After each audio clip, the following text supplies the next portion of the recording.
All right, we're recording.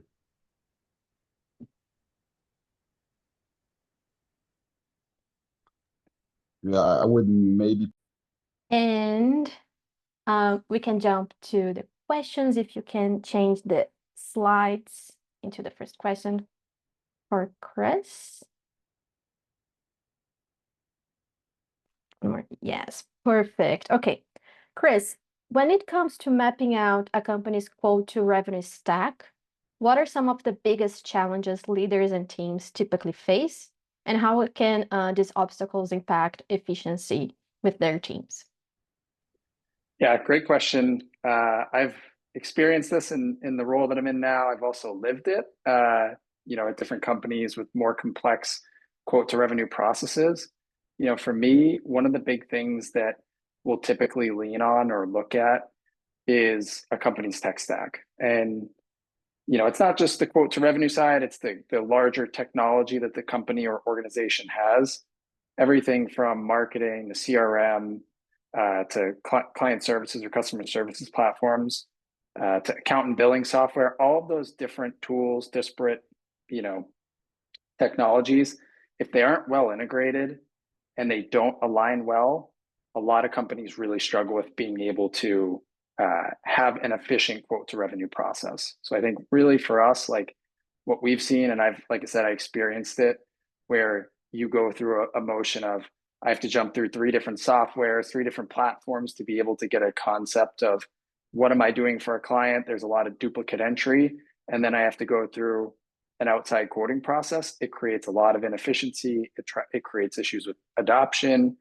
And it has a huge trickle-down effect on all of the different types of reporting, personalization, and automation that you can leverage across all your client-facing teams. So to me, those are the biggest challenges. And the impact on inefficiency or efficiency is massive. So yeah, hope that helps answer that question.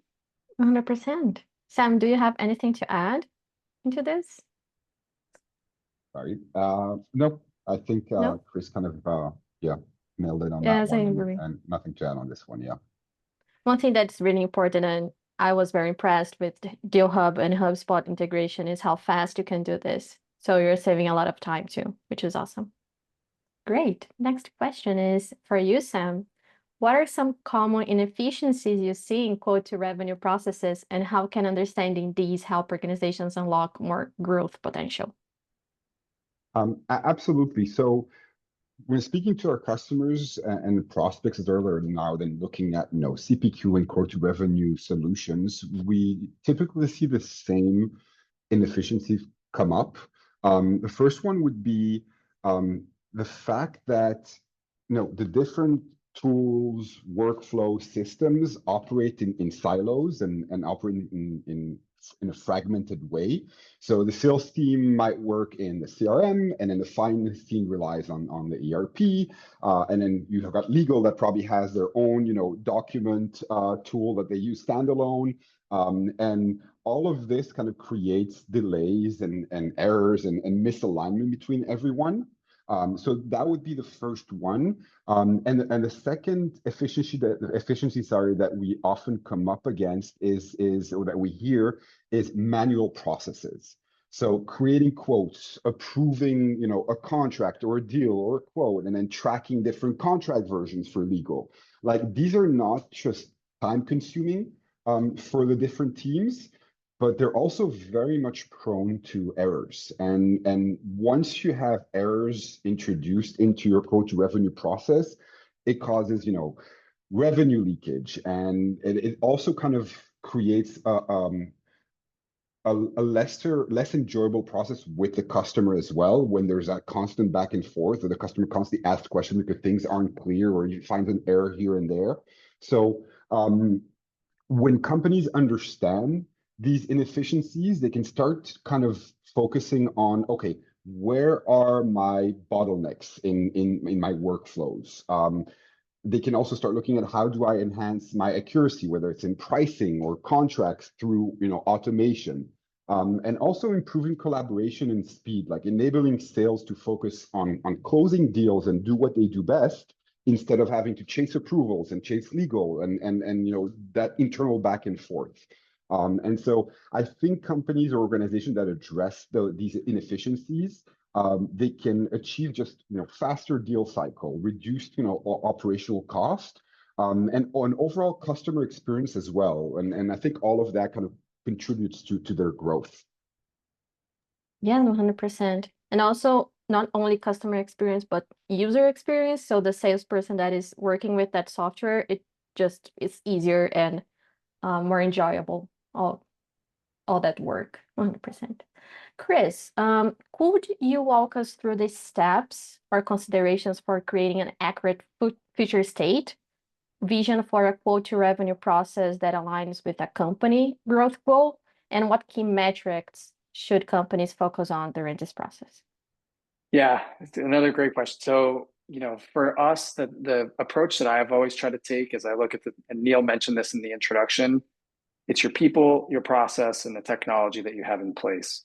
So when companies, when we've worked with them, they're a place of, they have, HubSpot, they have Salesforce, they might have an ERP system, a practice management system, a servicing platform, whatever it may be, different accounting and billing in place.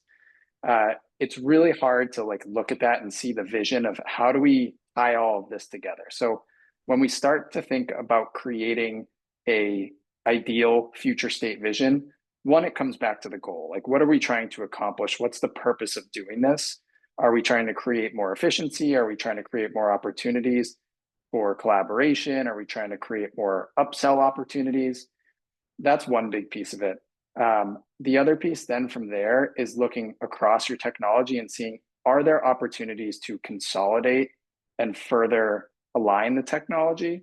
So one of the really great things that I've loved with the DealHub product and CPQ, and having used CPQ before in my own career, is that it is fully baked into the CRM, right? So being able to work out of a platform like HubSpot, go through your entire sales process and have that be DealHub be a portion of what's built into HubSpot, creates so much efficiency. It also then centralizes all of the data that you're getting out of DealHub and putting it in the platform so you can use it for segmentation, automation, and other types of reporting. So from my perspective, when we really think about the future state, it's look at the different people who are involved in the end-to-end sales process, the CPQ process, and then also look at the technology and look at how can we create more collaboration or alignment across these, reduce technology, line teams, and really drive more efficiency that way. And I think I'd add to that, Chris. Also, when looking at future state, we often see companies not look far enough into the future. Meaning, not only where am I going to be in 6 months, but where am I going to be in 12 months, 18 months, 24 months? And is the technology that I'm planning on using, is that actually going to be able to support me in 24 months or in 18 months, where I am going to grow, where my business needs are going to change? My CRO always tells me, that one phrase where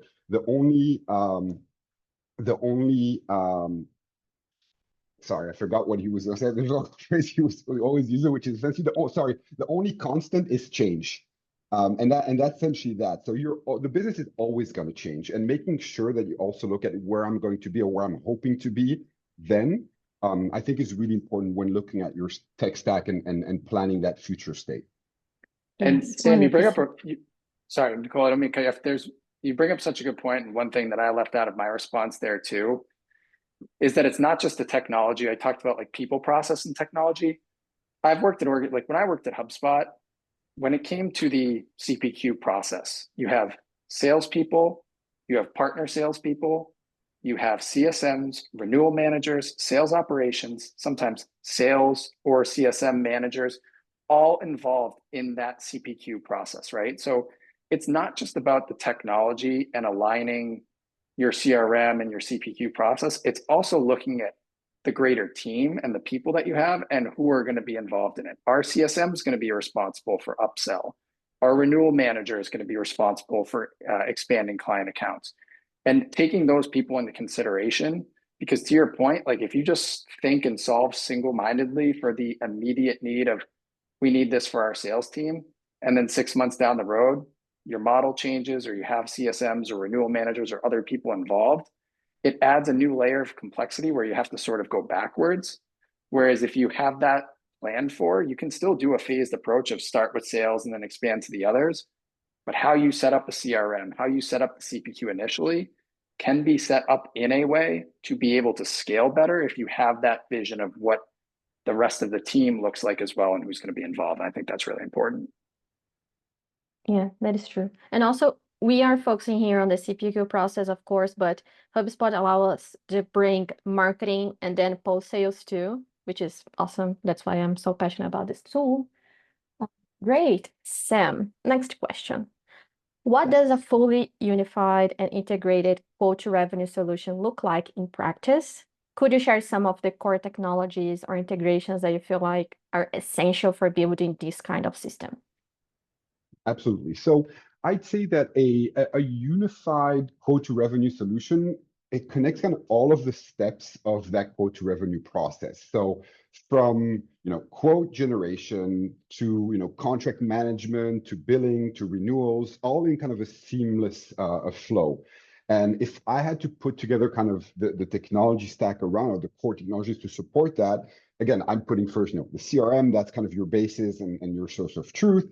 And then I would, on top of that, I would add, the CPQ, which kind of automates pricing and proposal generation, and then manages, that side of the process.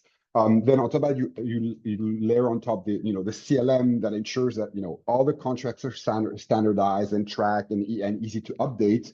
And then that third layer would be the subscription and billing management side of things. Handle the invoicing, the payments, the renewals in a seamless way. And so when you have these core technologies, I would say, the key integrations, the first one is always CRM. That's something that, doesn't matter what CRM you use, is integrating with the CRM is really important, because I think for most companies, the CRM is the one source of truth. It can be the ERP as well for some companies, but in most cases, the companies that we encounter, it's typically CRM. And then, so CRM, ERP also integrated, whether it's from the CRM to the ERP, just to have, that financial accuracy for the finance team and the CROs of the world, and CFOs of the world. And I would say a third one, which I think is also kind of e-signatures. I think integration with e-signatures today is kind of a must. Everything is signed digitally today, whether it's contracts or purchase orders or sales orders. So those would be kind of the key integration I would be looking at. And so if you have that right ecosystem, kind of the data flows bidirectionally between the systems. And it ensures that all of the stakeholders always work from the same source of truth, and they're all aligned around that. Yes, that's great. I agree. Okay. And Chris, what are some strategies to tackle the integration issues that often arise when companies try to unify their tech stack? And how can leaders approach these challenges proactively? So one of the things that I've seen, so we've worked with some clients that are trying to tackle quote to revenue process and have a lot of legacy on-premise custom built software, like things like that they've used historically that are really tailored to their business. So there's a level sometimes of change, or even sometimes with integration, where it requires a lift from their end to be able to support the development, to be able to integrate into a platform like that. So there are those like little challenges. Those don't come up as often, but that is one of like the bigger integration problems is, are you using a tool that can even be integrated with, or is that a part of your greater tech stack? I think the big thing that we always, when it comes to tackling these challenges, just had a really meaningful call with a company yesterday where we were talking about the legacy tech stack that they have.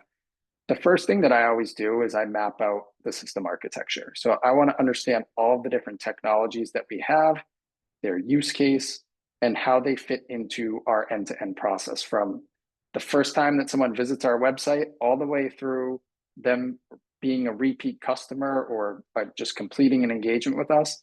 I want to know all of the different technology involved, and then I want to know what the process is around that too. So understanding the different steps and use cases that are in there, oftentimes we uncover a lot of inefficiencies in that, which can be either replaced with a platform like HubSpot and DealHub, or it can be addressed that, hey, it's a necessary platform that we need to keep, but here's how we need to integrate with it. So that process, I think, is the number one thing that companies can start doing today. They can start mapping out their solution architecture, their system architecture, their processes, their people, all of those things. The second thing that I think is a challenge that we see when companies try to tackle this is they work in silos. I mentioned it earlier when I worked at HubSpot, all of the different teams and people that were involved in the quote to revenue process. It's not something that a single person or team can really own. It's an extremely collaborative effort. Typically, you'll have sales, operations, customer success, IT, all of these different leadership stakeholders as well that are involved in the process. And you really have to make sure that internally, you all are aligned and synced on what you're trying to accomplish. Because if someone starts to dive down the rabbit hole of trying to implement or even implementing this, we've seen the trickle-down effect that it can have on other parts of the business that weren't necessarily intended as a part of this, because they didn't realize that another group was using a different tool or had a different use case for it. So those are the big things. I think document your people and your process and the technology that you have, and then really make sure you have extremely strong internal alignment before you ever start an initiative of going and trying to complete or implement some sort of, CRM, CPQ, quote to cash process. Yes, 100%. And also, we also need to be aware of the limitations of those integrations. If they are not custom limitations, they are going to be there. How do we manage this? Of course. And it's, Nicole, to your point, it's really, really, really beneficial to know that before you start. And that's, one of the conversations we had this week with the client was looking at integrations, looking at CPQ as a big process or piece of that. And it was like, before you ever sign up with the software, before you ever sign up with us, we really need to be thorough and make sure that we understand all the process, the technology, the implications of this, to ensure that the plan that we present you is actually in line with what you need to do and is realistically able to be completed. That's a really important step, because we've also seen the other side of people who start this and then find out halfway through, oh, you can't do that, or this is a challenge, or there's now like another complexity that comes up here. We want to avoid that as often as possible because it creates a much more smooth and streamlined process. That is true. Thank you so much. Sam, how can a fully integrated quote to revenue solution improve collaboration across departments like sales, finance, legal, and operations?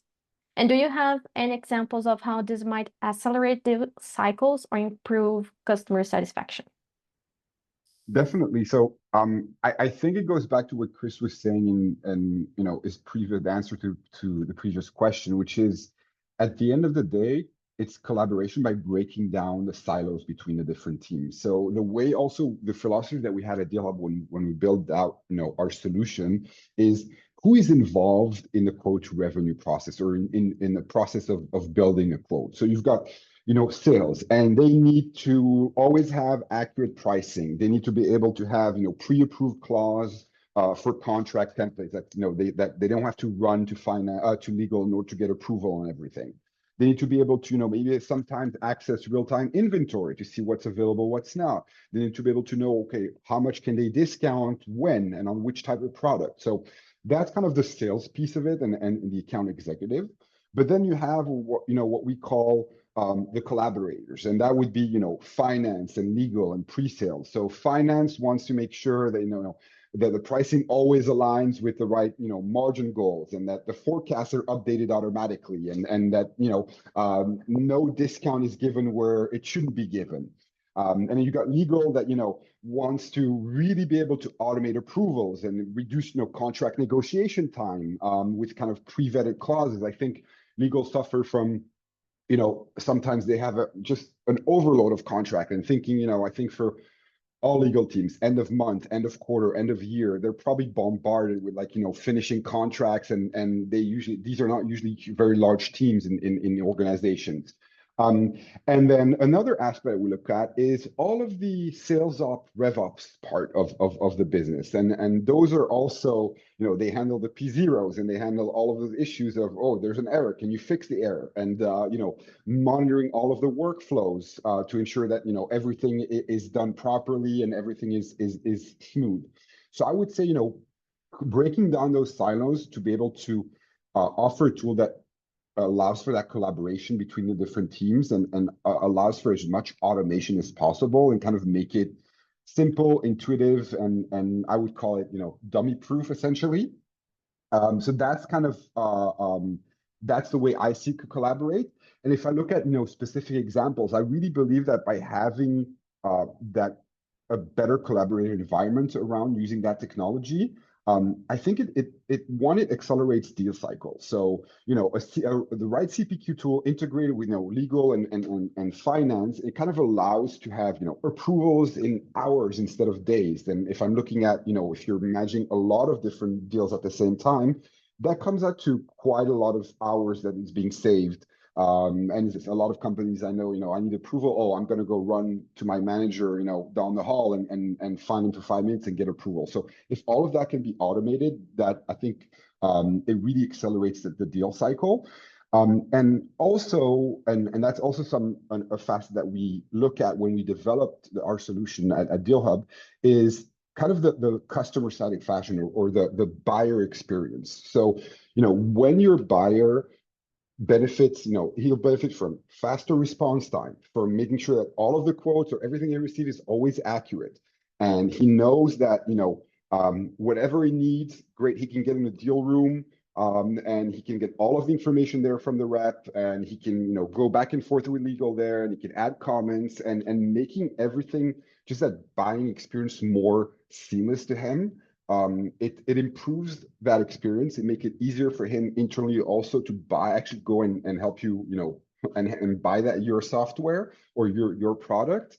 And it also reflects on what type of company you are. I think, if I look at myself, if I have to go buy a product, all of that buyer experience, it kind of gives me, a small part of a peek behind the curtain of what company I'm dealing with and what vendor I'm dealing with. And oh, I'm actually confident and I feel good about moving forward with them, because if that's what my experience looks like as a buyer, I can't wait to see what my experience will be as an actual customer now and moving forward.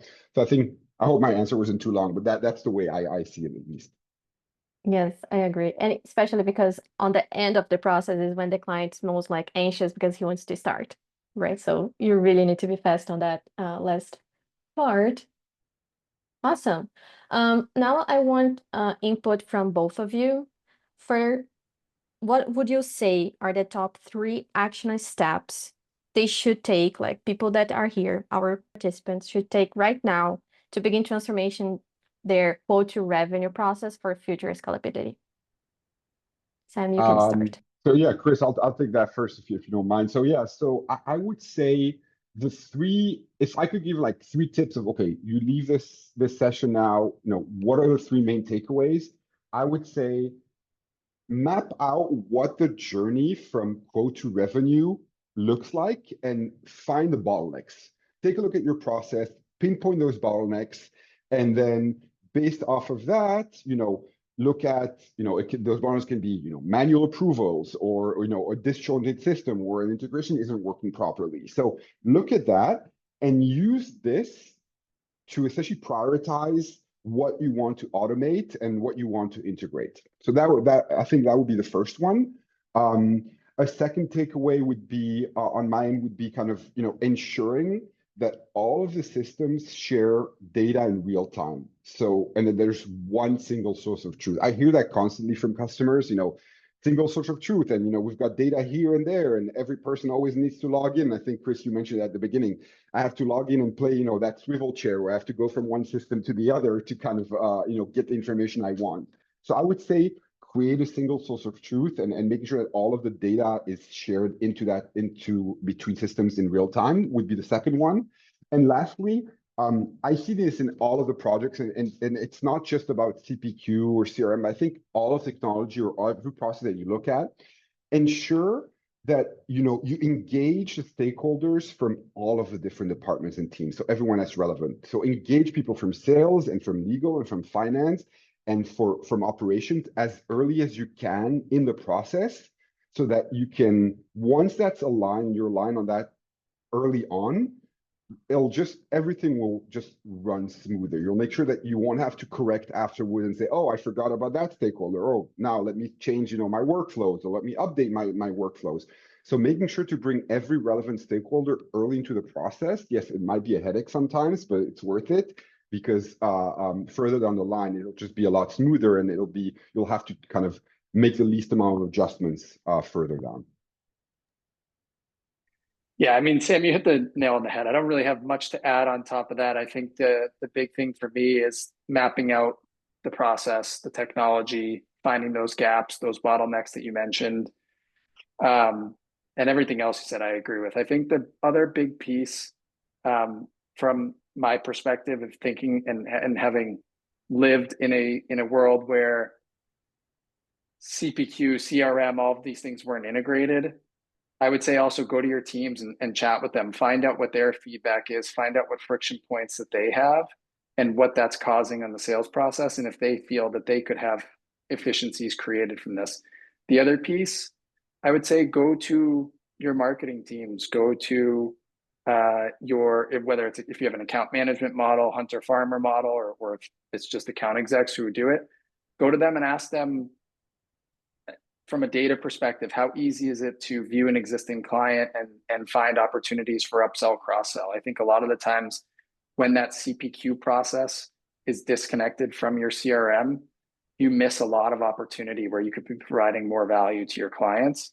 And so I'd really encourage people to go to their teams and ask them, find out, hey, is it easy for us to drive more personalized outreach, more personalized engagement, more personalized marketing to existing clients to see if there are opportunities for expansion or upsell or cross-sell.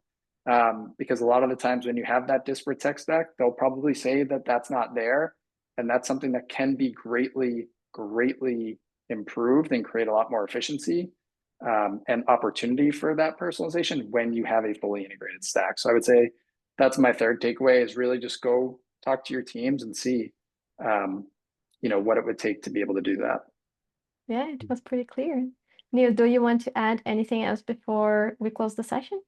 No, I would just want to say, thank you to everybody that attended the session today. Hope it was helpful. If you have any questions around quote to revenue software or process or implementation with HubSpot, please reach out. I'm happy to talk and answer questions and provide some guidance in that area.